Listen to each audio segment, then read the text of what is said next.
नमस्कार दोस्तों, मेरा नाम विनीता है।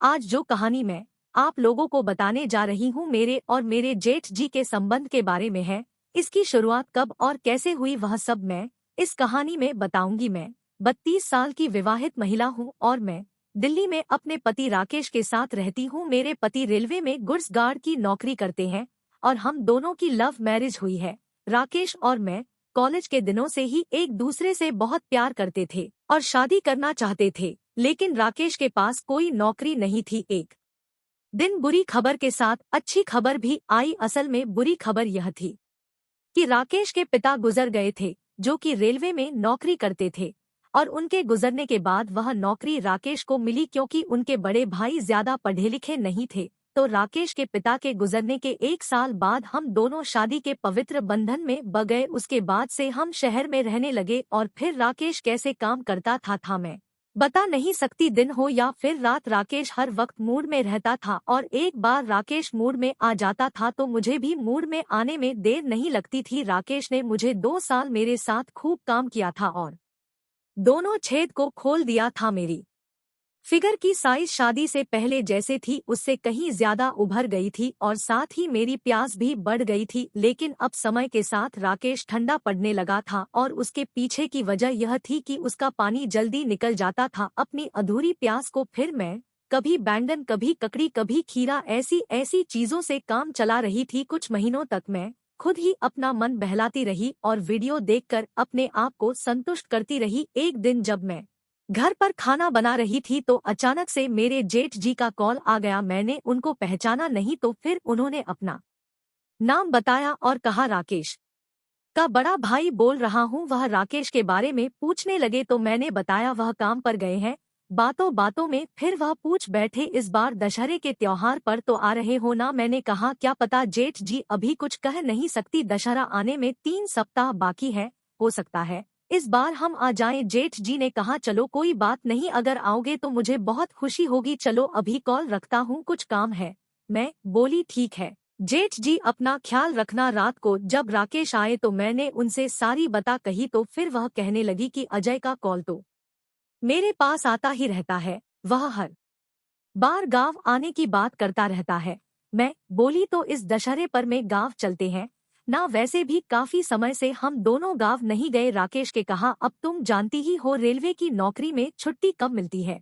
मैं बोली, तो एक काम करो, उन्हें कानपुर से दिल्ली कुछ दिनों के लिए बुला लो, कम से कम कुछ दिन साथ तो रहेंगे। राकेश बोला, हाँ तुम ठीक कहती हो, मैं कल ही भैया से बात करता हूँ। राकेश ने अगले दिन जेठ जी से बात करने के बाद मुझे कॉल करके बताया कि जेठ जी 3 दिन बाद हमारे घर आ रहे हैं और मुझे उनके लिए एक बंद पड़े कमरे को साफ करने के लिए कह दिया। मैंने जेठ जी के लिए कमरा साफ कर दिया, फिर वह आ गए। मैंने पैर छूकर उनका आशीर्वाद लिया, फिर उनसे चाय पानी का पूछा। दोस्तों, मैं आपको बता दूं कि मेरे जेठ जी की शादी हो चुकी थी, लेकिन बहुत पहले उनकी बीवी किसी और के साथ भाग गई थी। उसके बाद उन्होंने दूसरी शादी नहीं की। फिर मैंने जेठ जी को उनका कमरा दिखा दिया। मैंने राकेश को उनके आने की खबर दी और फिर खाना बनाने लगी। इतने में वह नहाने के लिए चले गए। उस समय शाम के करीब 4 बज रहे थे और मैं खाने की टेबल पर उनके लिए खाना लगा रही थी। वह नहाकर आ गए और मैं खाना पर परोसने लगी।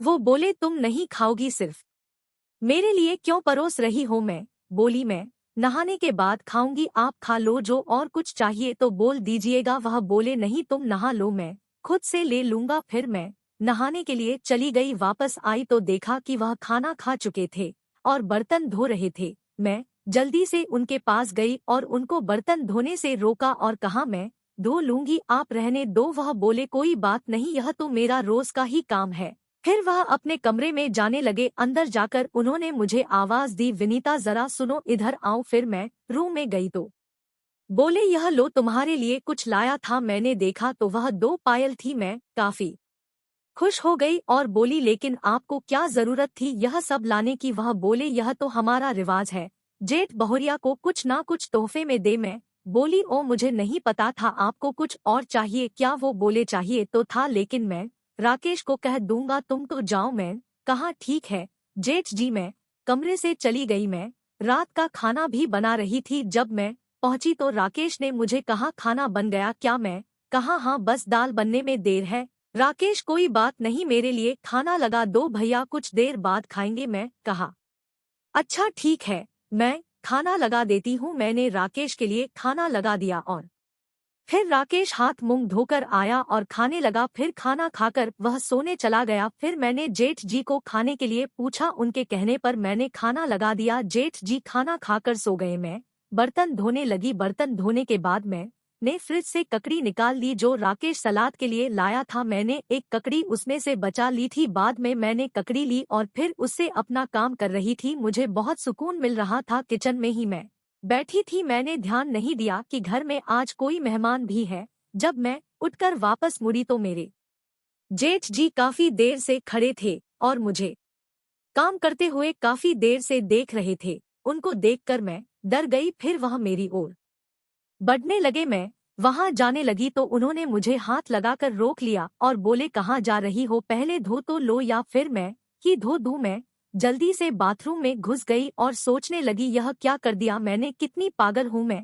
ध्यान रख चाहिए था। जेठ जी पता नहीं क्या सोच रहे होंगे मेरे बारे में। मैं कुछ देर अंदर ही रही। उसके बाद मैं जब बाहर आई तो जेठ जी वहां से जा चुके थे। फिर मैं भी चुपके से अपने कमरे में जाकर सो गई। अगली सुबह मैं 4 बजे उठी और फिर नहा धोकर खाना बनाने लगी। मैं रसोई में थी और यह सोच रही थी कि जेठ जी से कैसे नजरें मिलाऊं। कुछ देर बाद वह उठ गए थे और बाथरूम में थे। जब वह बाहर आए तो मेरी तरफ ही आने लगे। मैं घबराने लगी कि पता नहीं क्यों बोलेंगे। आते ही उन्होंने मुझे पीछे से दबोच लिया तो मैं बोली, यह क्या कर रहे हैं आप? जेठ जी मुझे छोड़िए, आप मेरे कान में फुसफुसा हुए। वह अपनी ठर की आवाज में बोले, तुम्हें चाहिए है ना तो मैं हूं ना तुम्हें देने के लिए। यह कहकर वह मेरी पीछे से ऐसे सटकर खड़े हो गए थे कि उनका तना हुआ तंबू पीछे से मुझे महसूस हो रहा था। मगर तभी राकेश ने आवाज दे दी और जेठ जी ने मुझे छोड़ दिया। वह रसोई से चले गए। तब तक दिन निकल आया था और मैंने उन दोनों को चाय बनाकर दे दी। फिर सुबह का नाश्ता करते हुए राकेश कहने लगे, आज हम खरीदारी करने जाएंगे। जेठ जी बोले, आज तुम्हारी छुट्टी है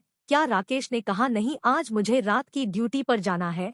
यह सुनकर जेठ जी के चेहरे पर एक शरारती मुस्कान फैल गई जिसका मतलब मैं समझ गई थी। फिर सबने नाश्ता खत्म किया और हम लोग खरीदारी करने के लिए निकल गए। वहां पर लगभग आधा दिन लग गया और हम लोग दोपहर को वापस आए। आने के बाद मैंने थकी हालत में ही दोपहर का खाना बनाया और फिर सब खाना खाकर आराम करने लगे। 2 से 3 घंटे की नींद निकली। तब तक शाम के 5 बज चुके थे। राकेश अपनी ड्यूटी की तैयारी करने लगे। 6 बजे वह ड्यूटी के लिए निकल गए। उसके बाद जेठ जी नहाने के लिए चले गए। जब वह नहाकर निकले तो उन्होंने सफेद धोती लपेट रखी थी जो कि काफी पतली थी। वह काफी देर तक मेरे सामने धोती में यहाँ से वहाँ घूमते रहे और फिर उन्होंने बनियान के ऊपर कुर्ता भी पहन लिया। मैंने उनके लिए खाना लगा दिया। वह बेड पर बैठकर खाना खाने लगे। जब मैं उनके लिए रसोई से गर्म रोटियां ला रही थी तो मैंने देखा कि एओ मुझे ही देख रहे थे और मैंने नर नीचे कर और रोटी लाकर रख दी। मैंने जाते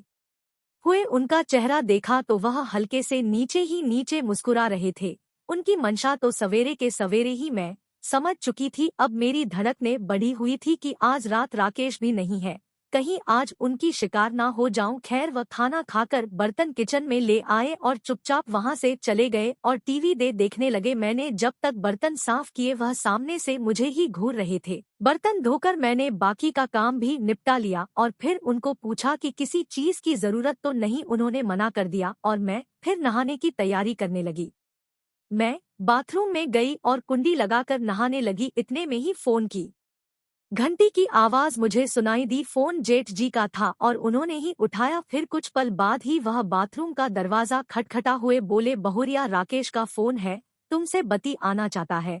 मैं बोली, जेठ जी मैं नहा रही हूँ, थोड़ी देर में आती हूँ। वह बोले, वह थोड़ा जल्दी में है, कह रहा है कि अभी बात कराइए। मैंने बाथरूम का दरवाजा हल्का सा खोला और फोन लेने के लिए हाथ बाहर निकाल दिया। जेठ जी ने पहले तो मेरे हाथ को पकड़ा और उसे सहला दिया। मैं एकदम से सहम गई। फिर अचानक उन्होंने मेरे हाथ में फोन रख दिया। मैंने राकेश से बात की तो पता चला कि वह मेरी तबीयत के बारे में पूछ रहे थे तो मैंने कहा कि मैं तो ठीक हूँ। फिर उन्होंने फोन रख दिया और मैंने हाथ बाहर निकालकर फोन जेठ जी को दे दिया। मैं थोड़ी हैरान थी कि राकेश ने अचानक ऐसा क्यों पूछा। अब फोन लेते हुए भी उन्होंने मेरे हाथ को पकड़कर सहला दिया। मेरे मन में अब दुविधा सी होने लगी, अब मुझे बेचैनी सी हो रही थी। फिर यह सब सोचना छोड़कर मैं बाथरूम के दरवाजे की कुंडी लगाने लगी, लेकिन अब दरवाजा कुंडी पर सटने से पहले ही अटक जा रहा था। मैंने काफी कोशिश की, लेकिन फिर हाकर ऐसे ही नहाने लगी। दरवाजा चौखट में ही फंसा हुआ था और मैंने सोचा कि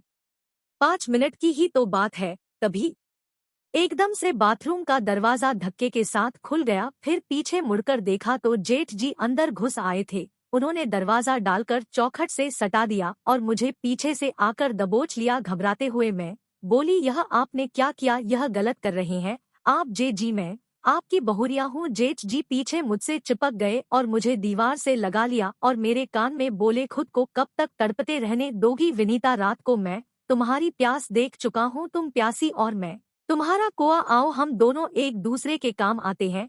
मैं नजर नीचे ही रखे हुए थी। उन्होंने मेरे चेहरे को ठुड्डी से ऊपर उठाया और मैंने उनका चेहरा देखा जैसे मैं कोई मुर्गी हूँ और अब वह मुझे हलाल करने वाले हैं।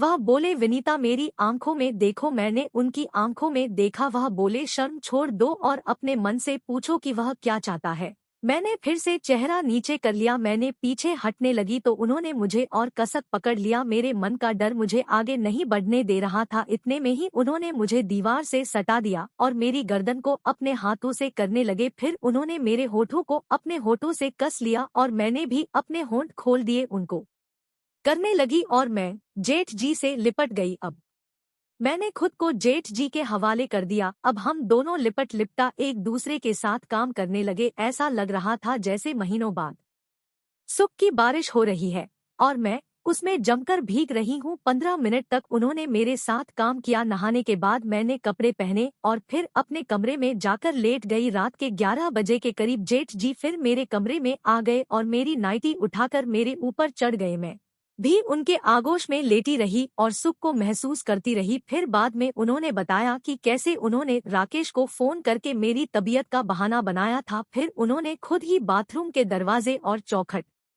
के बीच में कपड़ा फंसा दिया था, जिससे दरवाजा बंद नहीं हुआ। सुबह राकेश के आने से पहले हम दोनों अलग अलग हो गए। उस दिन मेरा बदन जैसे फिर से खिल गया था। बहुत दिनों के बाद मैं इतनी तरोताजा महसूस कर रही थी। दोस्तों, यह कहानी आपको पसंद आई तो प्लीज एक लाइक जरूर करिए, इससे हमें मोटिवेशन मिलता है। और अगर चैनल पर नए हैं तो सब्सक्राइब करना बिल्कुल ना भूलिए। घंटी को जरूर दबाएं जिससे कि नई कहानियों का नोटिफिकेशन पहले आपको मिले। तब तक के लिए